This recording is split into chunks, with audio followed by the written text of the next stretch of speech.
OCs, the little guys that live in artists' heads. I'm going to talk about mine, so let's get started. So these are Splinter and Bucket. They're two of my OCs that I love so dearly. Speed paints will play as I talk about them. So Splinter is little rock guy, the small rock gray blob. He only has one brain cell because he's kind of stupid, and his brain is smaller than his pupils. Then there's Bucket, he's the frog, and his name is Bucket because, he has a bucket on his head, you know?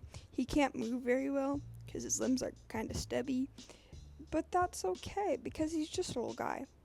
Splinter is much smaller than Bucket. I designed them that way so their silhouettes would, mesh well together, and their sizing would be a nice contrast, but they're both very blobby, and that is okay. I think that that's pretty cool.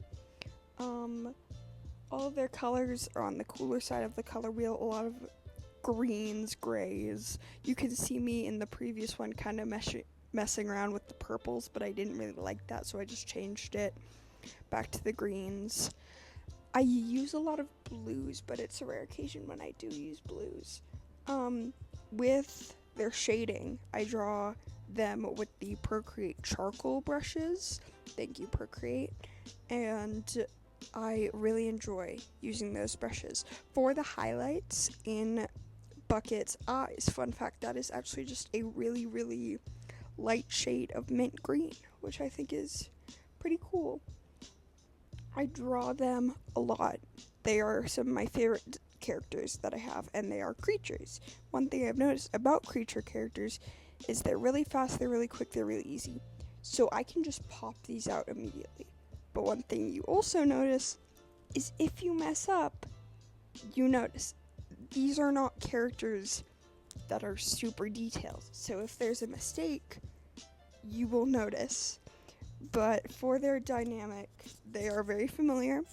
Bucket is very responsible. He's very headstrong, and he would be gentle parenting Splinter.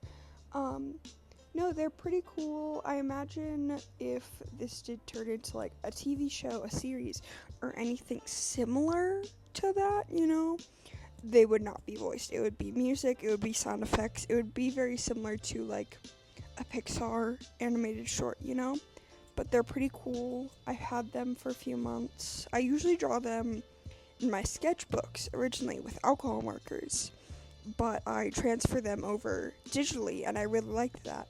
So they are, in fact, taking over my brain, but that is okay.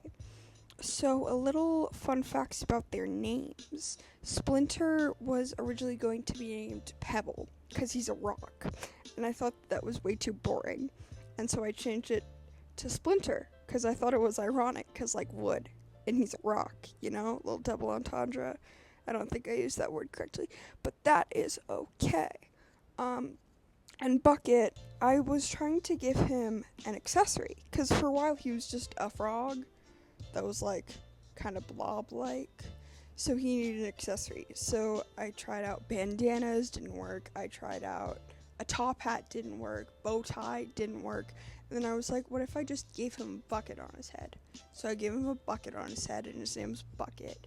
And they were actually separate for a bit. And then I was like, they need friends. So I gave them to each other. And I think that they are pretty neat and pretty cool. I draw Splinter a lot. You can kind of infer this from the speed paint, and that is okay. Because he's kind of stupid. He's kind of quick. Both of these characters I can draw super fast. But yeah, thank you for watching. Pics out.